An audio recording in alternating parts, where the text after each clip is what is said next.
Last time I had financial freedom was probably 2014 when I moved out here. That was the end of it. Seriously, like 2014.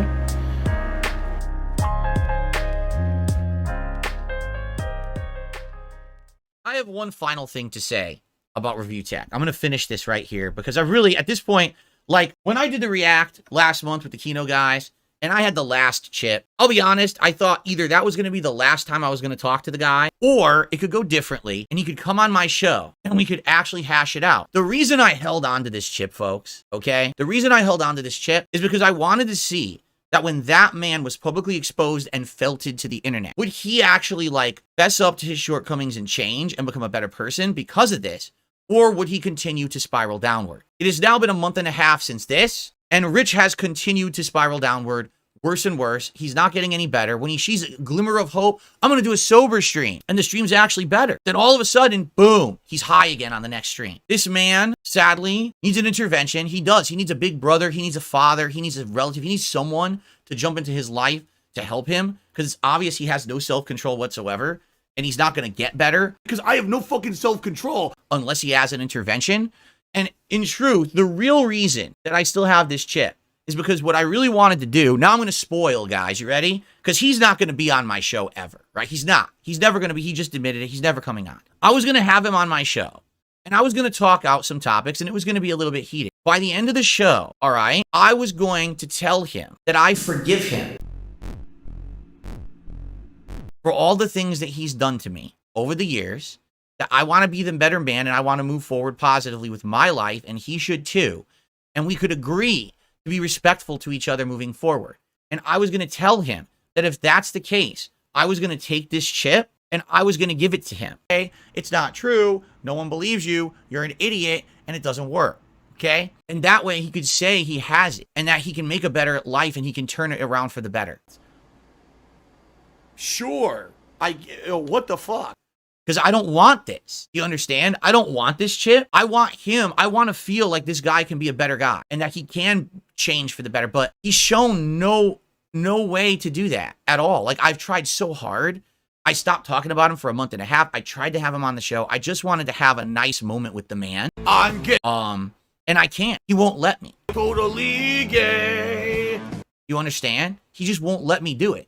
So sadly, this chip will never go back to Rich. I guess I have to keep it forever. I don't want it. I literally wanted to help the man and show some respect and be like, I wish you the best in the future. Now we can be, let's move forward and forget everything that's happened in the past, like it never happened.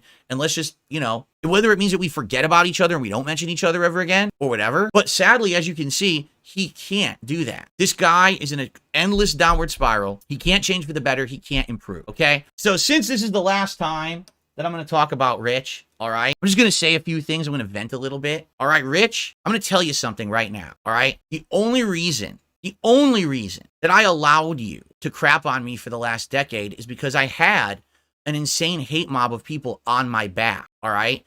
If I even tried to defend myself or lash back or clap back or whatever they call, no one would care because everyone thought I was the living meme of the guy to hate. But that's changed, right? Sure, my detractors still exist, but they've been exposed as unhinged idiots. Everyone knows this. I have newfound popularity. People who want to work with me again. Things are different, right? So what happened was you worked yourself into this false sense of security over the last decade where you thought, oh, it's just an easy way to punch down at Phil. I'm a million sub YouTuber.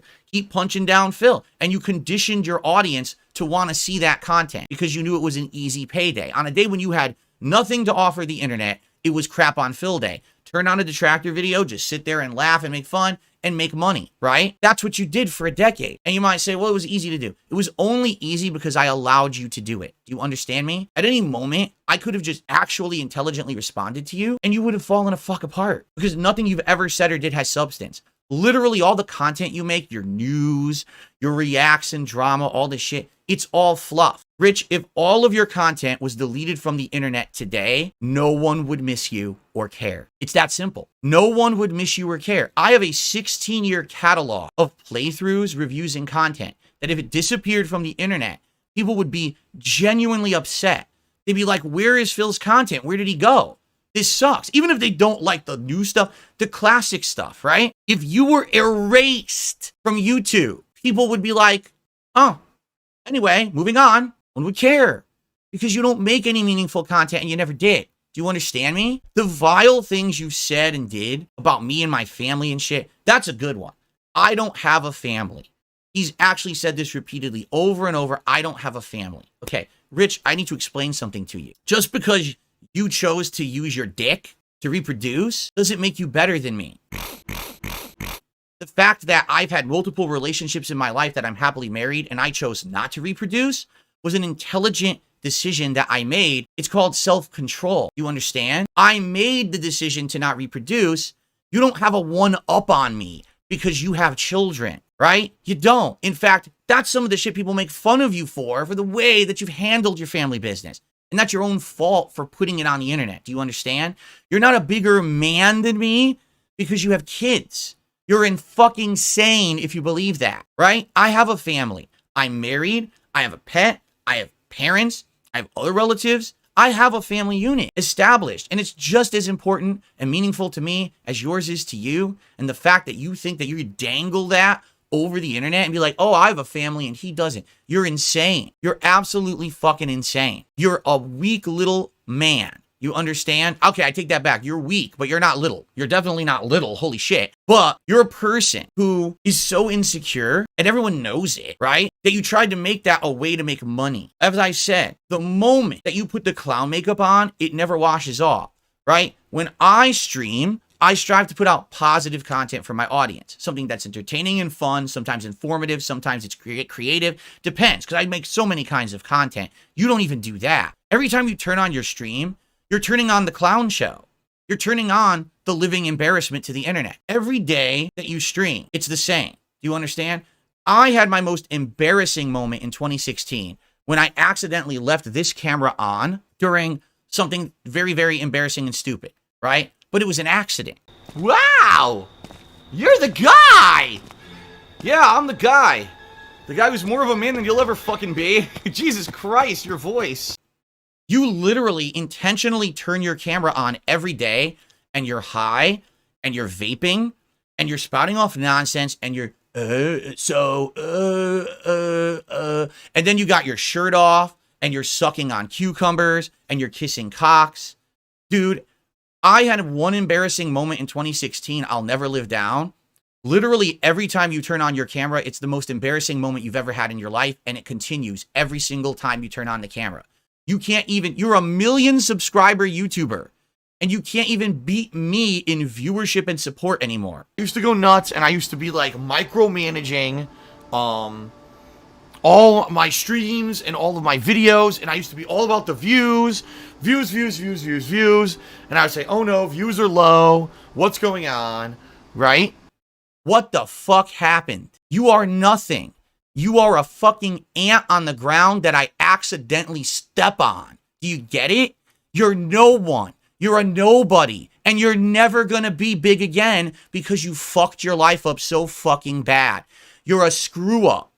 And this, which you could have had back if you just wanted to act like a mature adult, a fucking person with a soul, with a conscience, with some morals in your head, and you came on the show and we did what I wanted to do, and you could have got your chip back and we could have moved on. But even you're not smart enough for that. You just can't fucking be a man. You know, your meme is that Phil is a man. Yes, I am. You're not. You may have a family, but you ain't a fucking man. You're a bitch. A lifelong bitch. And no one's gonna fix that for you. You gotta fix that yourself. But I'm fucking done with you. I'm never going to speak about your dumb fucking ass again because you are nothing to me. You are like a fart in the fucking wind that you smell for a second, then it's gone, and you don't ever have to deal with it ever again. You're done. Don't fucking bring me up, you bitch-made loser, because your content fucking sucks. It's not content. It's for dumb, mouth-drooling, stunted individuals who don't even get that your narratives aren't your own, that you're just regurgitating my detractors. Fuck off and go away. Oh my God. I got it off my chest. I don't have to talk about it ever. I'm so happy Because that was such a lingering piece of shit that was stuck. It was like a dingleberry that stuck to your ass, and you can't get it off for some reason. It's like a weird spot. Like, what the fuck is this dingleberry? I can't get it. How could it be stuck? Right? Now I'm done with it. So now we can move on. All right?